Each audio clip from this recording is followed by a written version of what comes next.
Mga dapat ninyong abangan ngayong gabi. Tinawag na walang kwenta, kaya lumaking walang kwenta. Dating bundok na masukal ngayon isa ng napakagandang tourist spot sa tinaguriang Baguio ng Davao. Gusto mo bang mapasyalan?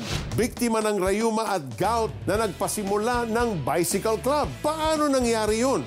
Magagawa mo kung nanaisin mo. Isang hamon sa ating lahat. Dito lang sa pinagkakatiwalaan ninyong programang The 700 Club Asia. Susunod na. Sa tuwing nakakasama ni Etong ang mga kabarkada, kakaibang kasiyahan ang kanyang nadarama. Dahil na rin may mga masasakit na alaala ang pansumandaling hinihilom nito. Sinabi niya sa akin na wala daw ang kwenta. Tapos adik daw ako ganun. Tinanim ko sa utak ko yung pinanig din ako na maging adik. Utusan ka lang, sisigawan ka. Napakalapit na ng pupunta mo, sisigawan ka pa. Kahit maraming tao, nagloko kasi ayaw na pumunta ng nanay ko. Pagka pinapatawag ng magulang, ayaw niya pumunta. Parang yung nagtanim ako ng galit ko sa akin. Kaya yun naisip akong huminto ng pag-aaral. Hindi ko siya naiintindihan. Ang gusto ko ako intindihin nila eh.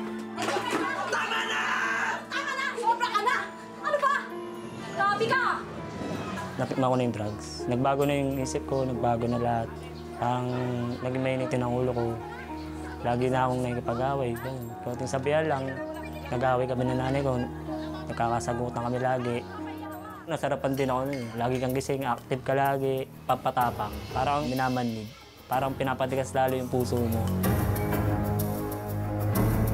Masakit bilang isang ina na makita mo yung anak mo na ganyan. Akala mo yung para bang, bakit ganito? Ba't ganito nangyayari sa anak ko? Mas pinili ni Etong ang landas ng kapahamakan nang dahil sa sama ng loob sa ina. Nasangkot siya sa iba't ibang krimen sa kanilang lugar hanggang sa siya ay makulong. Hindi ko na sila pinapakialaman. Sa nanay ko, wala na rin pakialam sa anong... Minsan umiiral sa akin, pride. Ayaw kong makinig sa kanila. Gusto ko gawin ko anong gusto kong gawin sa buhay ko. Hindi ko na sila naalala. Naalala ko lang nung nakulong ako. Sabi ko yung pamilya ko, hindi ko na makikita. Tama na! Tama na! Hindi pwede yun! Grabe ka!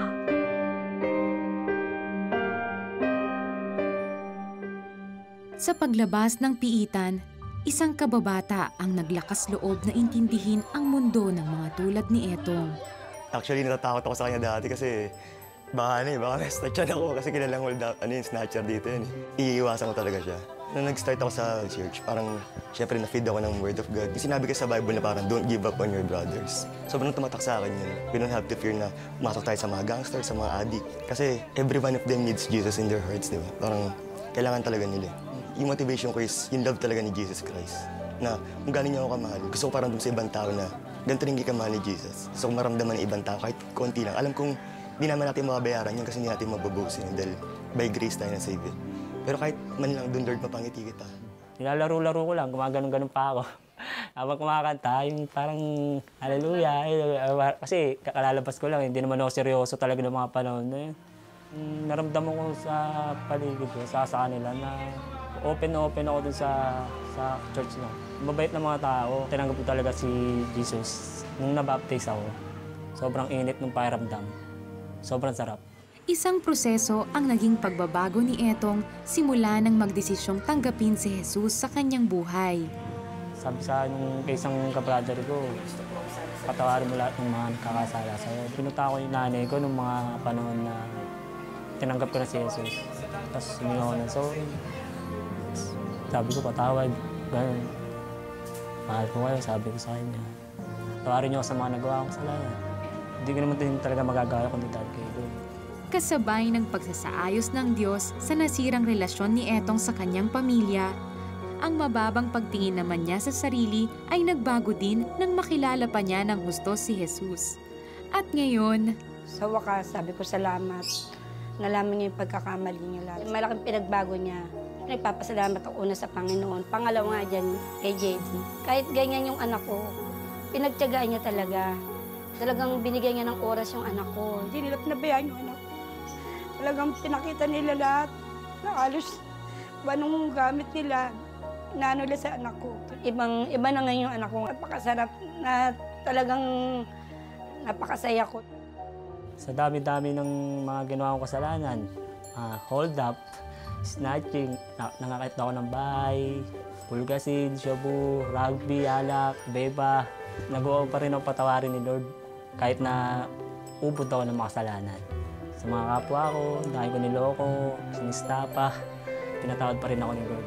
Binigyan niya ako ng pag-asa, binigyan niya ako ng makapag-aral. Kasi pibira ng mga ganitong tao makapag-aral. Nagpapatuloy si Etong sa pag-aaral matapos makapasa at mabiyayaan ng isang scholarship. Kabahagi rin siya ng isang outreach na naglalayong maipahayag ang nag-uumapaw na pag-ibig ng Diyos sa mga batang kapos sa buhay. Ang kanyang karanasan ang nagbukas ng oportunidad na ibahagi sa iba ang pagpapatawad ng Diyos. Dati mang naligaw, ngunit ngayon ay natagpuan niya ang landas ng pagbabago kay Kristo. Etong's life, his life of drugs, was bringing him to a life of destruction, killing his own body, frying his brain, a life of uselessness. But God arrested his life. Maraming kailangang magbago na ayaw magbago.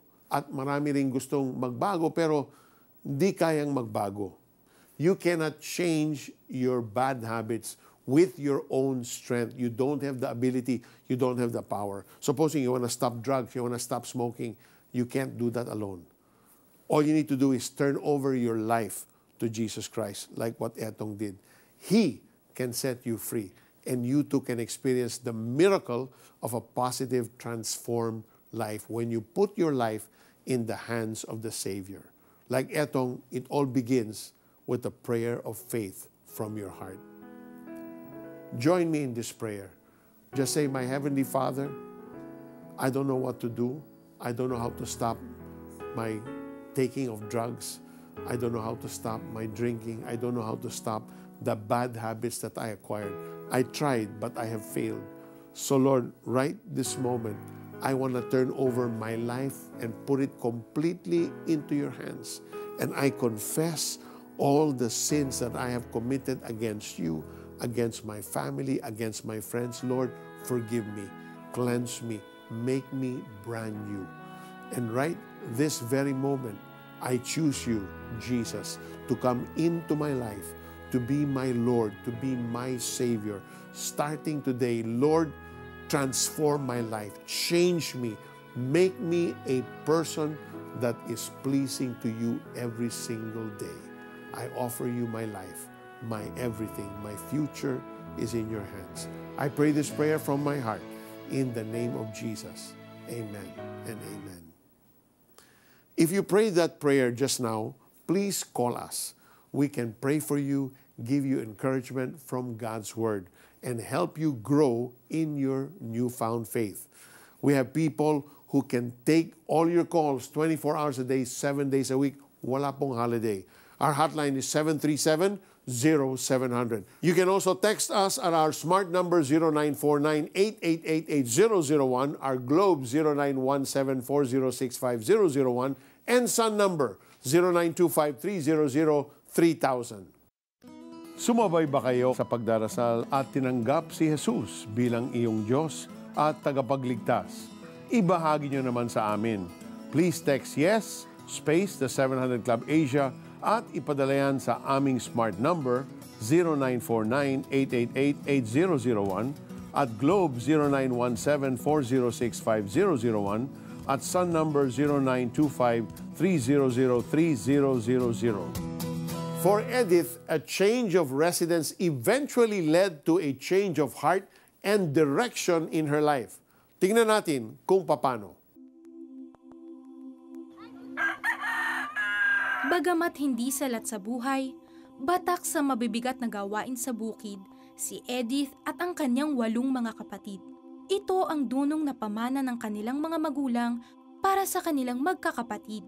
Bagamat maayos ang estado sa buhay, mas mabigat na pasanin ang kanilang kinaharap. Ang father ko, tumakbo siyang kapitan, palaging umaalis. So pag dumadating siya, medyo lasing na, ayun, gulo na ang aming pamamahay. Hanggang sa mapalo ng aking nanay, sukdulan yung aming galit sa aming tatay noon dahil pati kami sinasaktan din. Ang paulit-ulit na senaryong ito sa kanilang bahay ang nagtanim sa puso ng kanyang mga kapatid upang maghiganti. Mga kapatid kong mga lalaki ay lumalaban talaga. As in, lumaban sa suntukan. Sagad na ang pisi ng pasensya ng kanilang ina. Kaya nagdesisyon ang kanyang kuya na mula sa Cotabato ay dalhin sila sa Maragusan, Compostela Valley upang dito ay makapagsimula sila ng bagong buhay na wala ang kanilang ama. Nagkahiwalay sila ng mga around 3 years. Sa pananatili niya, kasama ang mga kapatid. Through my brother, siya yung unang nakakilala ng Panginoon kasi yung kasintahan niya ay Christian. Nung nag-asawa na sila, doon kami palagi sa kanila kasi masaya yung pamilya na yun. Hanggang sa nakita namin at nakilala namin ang Panginoon. Di naglaon, ang pamilyang nawasak dahil sa galit at puot ay muling binuo ng Diyos. Tao po! Tao po!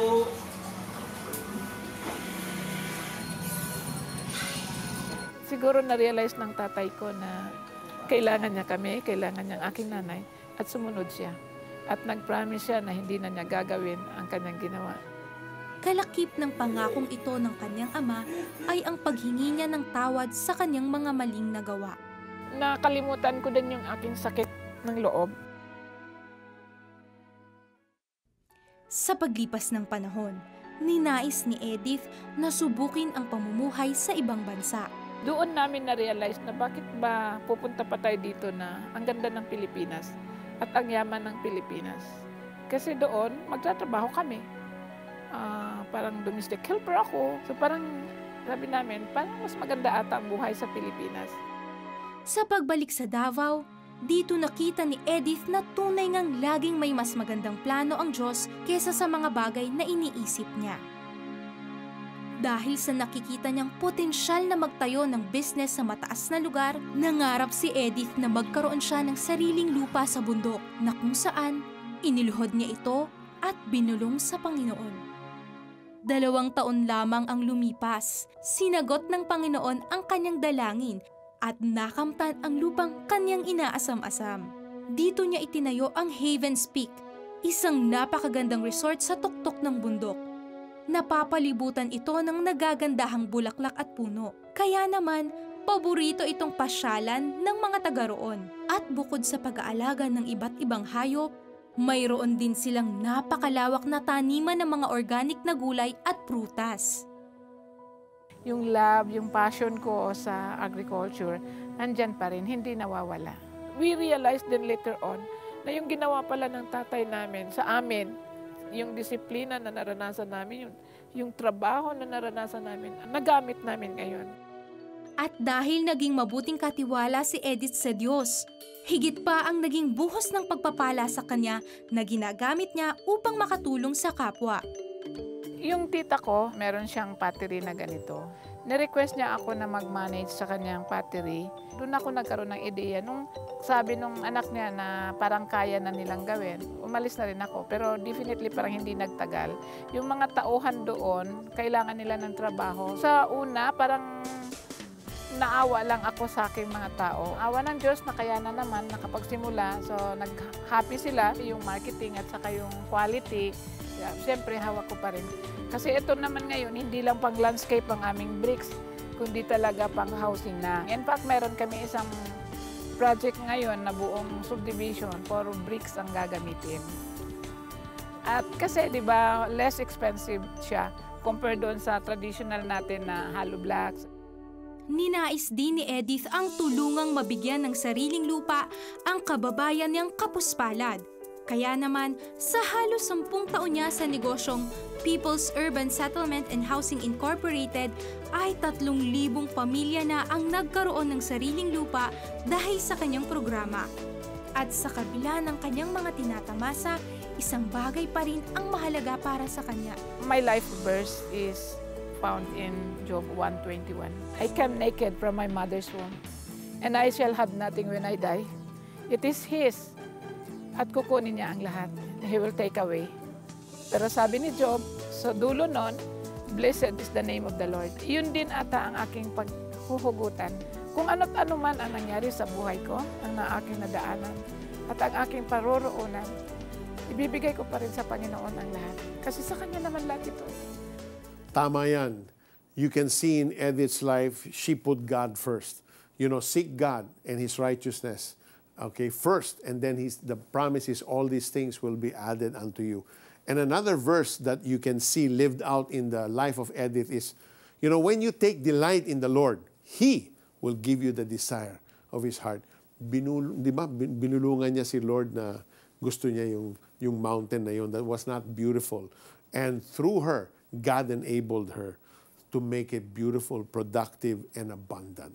At tama si Edith, our God-given Philippines is a very beautiful country, but it's up to us to make our islands bloom. Later, we'll visit that farm resort in Davao that flourished in hers and God's hands right after these messages. Gusto mo bang magkaroon ng cool na t-shirt na ito ng libre? Madali lang. I-text lang ang episode title natin ngayon at kung ikaw ang unang 5 texter na makapagbibigay ng tamang sagot, iyon na ang t-shirt na ito. Kaya ano pang hinihintay nyo? Mag-text na. Kaiga-igaya rin puntahan ang angking ganda mismo ng Maragusan. Pag naka-check-in na kayo dito sa Haven's Peak, pwede tayo mag-falls hopping. Meron kaming 13 falls sa Maragusan.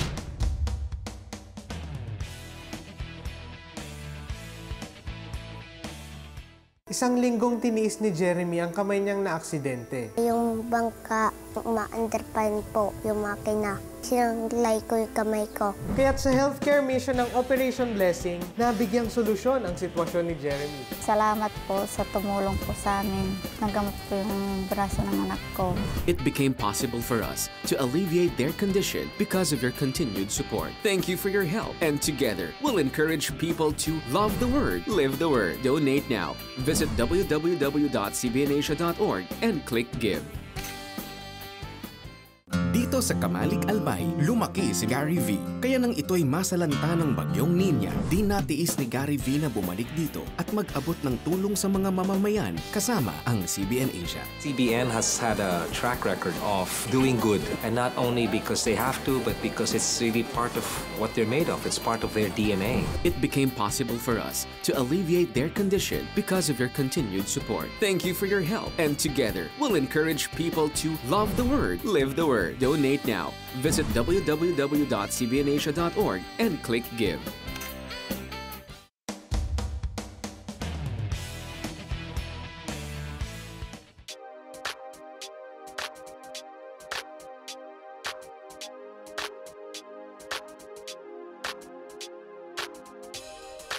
Kung merong Baguio sa Luzon, meron ding Maragusan sa Davao.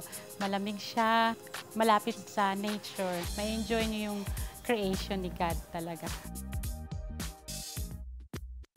Dito nga sa Maragusan, matatagpuan ang Haven's Peak Highland Resort.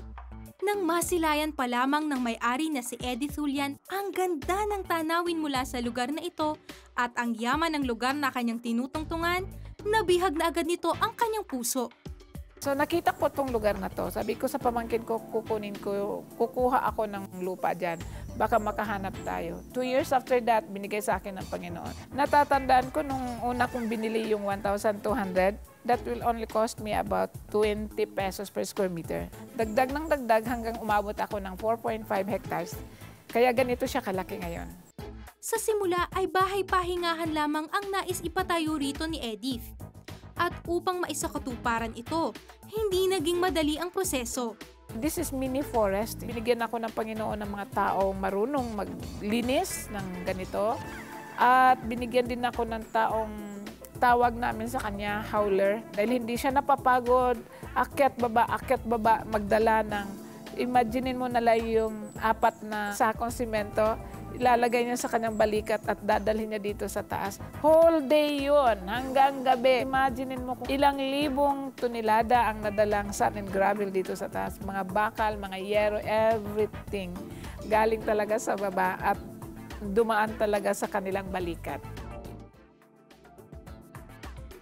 Mula sa payo ng mga bisita, ang simpleng rest house ay nagkaroon ng restaurant.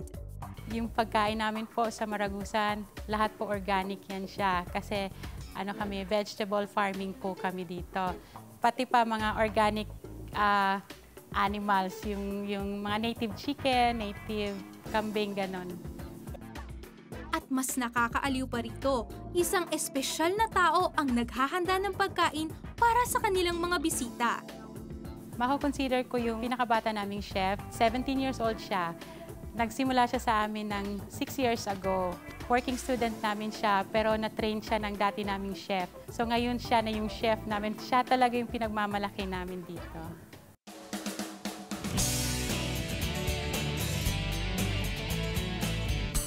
Lumipas ang panahon, ang kanilang restaurant nadagdagan pa ng samot-saring kaaaliwan ng mga turista.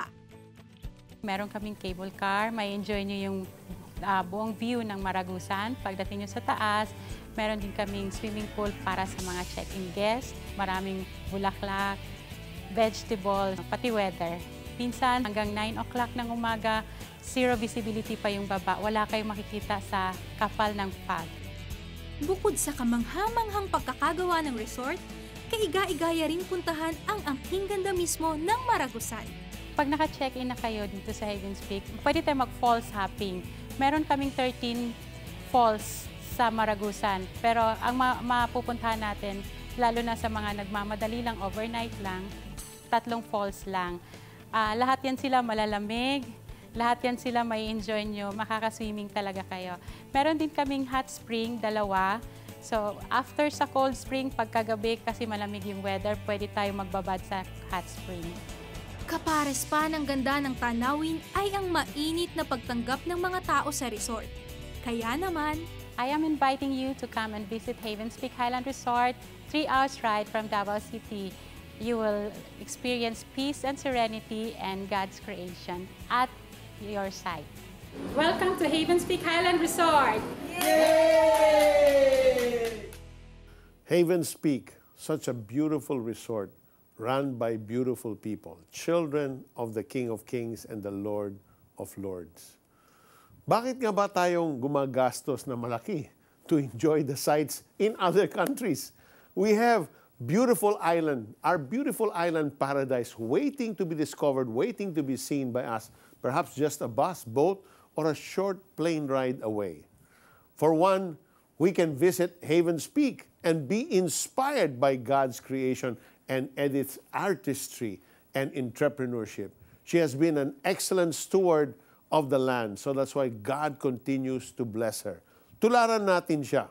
I'll be back with another inspiring story of how Jesus turned a bad situation into a big blessing. And it involves a bike. Watch this. Hindi naman po kami particular kung magaling na cyclista, malakas, mabilis. Hindi po yun yung hinahanap namin. Ang hinahanap po namin na cyclista ay yung may puso. Yung someone who really loves the Lord.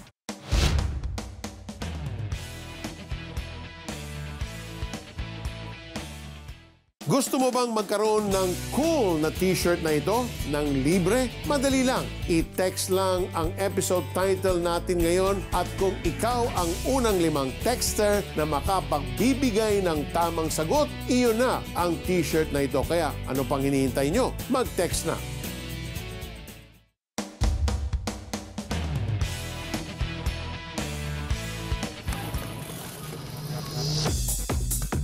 Meron kaming bike ministry, ang tawag po nito MBC. Ang ibig pong sabihin ay Messengers Bicycle Club. Ang bumubuo po dito ay mga Christians who have the zeal and the fire from the Holy Spirit to spread the gospel. Maniniwala ba kayo na ang mabuting gawain ito ay nagmula sa isang sakit? Si Pastor Armand po, nagkaroon siya ng arthritis at saka gout. And then, yung doktor nga, meron na siyang na-prescribe na medicine, pero wala namang assurance. Sabi ko na, mag-exercise ka kaya. Sabi niya, ano naman ang exercise? Bawal nga akong mag-walking. Tapos sabi ko, bumili ka ng bisikleta. Tapos nung bumili siya, nainganyo nga siya hanggang sa nawala din yung kanyang arthritis at saka gout. And it was a miracle. Gayon na lamang ang pagsuporta ng asawa at buong pamilya ni Armand sa ministeryong ito. Sabi nga daw nila, the children will appreciate the father more. Nakikita nila na minamahal ako ng tatay nila at ako naman nagsasubmit willingly sa father nila. According to Joshua, sabi pa doon na as for me and my household, we will serve the Lord.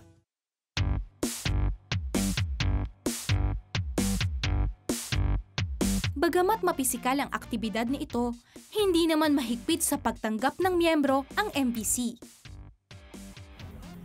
Hindi naman po kami particular kung magaling na cyclista, malakas, mabilis. Hindi po yun yung hinahanap namin. Ang hinahanap po namin na cyclista ay yung may puso. Yung someone who really loves the Lord. Na-enjoy ko po yung ministry kasi lahat po kami involved, pati yung mga bata. At saka, pati yung mga kasama namin sa church, hindi lang po for health reasons, but even yung aming devotion kay Lord. Ang kanilang gawain, umaabot sa iba't ibang lugar at samot-saring uri ng mga tao. Magpiprint kami ng as many gospel tracts. Okay, we preach the gospel sa marketplaces. We go to the universities. We distribute gospel tracts. Every time may stopover po kami, everybody na makita namin sa kalsada receives the gospel of Christ. Magkakaroon kami ng burden to reach out to those who are homeless. The hungry, we go feed them. So we ask for sponsors. Gaano man kalayo ang kanilang marating, nakakapagod man ang takbong susuungin. Lahat ng ito ay kaya nilang lampasan dahil sa puso nila, iisa lang ang laman. And ang particular scripture po namin dito ay Mark chapter 16, verse 15. Yan, sabi nga sa Bible, blessed are the feet of those who bring good news. So, we use our bicycle. Gamit namin ang aming paa, padjak, to, spread the gospel. Jesus can turn your suffering into success, trials into triumph. Kung may problema ka, malaking hamon sa buhay, ipasa mo ang kabigatan kay Jesus. Maraming pagsubok sa buhay ni Apostol Pablo, pero ito ang nadiskubre niya. I can do all things through Christ who strengthens me. Philippians 4:13. Magagawa mo ang lahat pagkasama mo ang makapangyarihang Diyos. Thanks for watching and believing with us. God bless you. Ngayong Lunes. Nung sinabi niya yun, nagkaroon ako ng katanungan sa isip ko. Malungkot, hindi ko naramdaman yung merong buong pamilya. Dalawa pala kami, so parang nainis ako. Simula na nawalan akong tiwala sa mga lalaki. Parang tingin ko lahat manloloko ba? Dumating nga ako sa point na tinanong ko na ang Panginoon, sabi ko, ito ba talaga yung buhay na nakalaan para sa akin? 12 midnight sa GMA.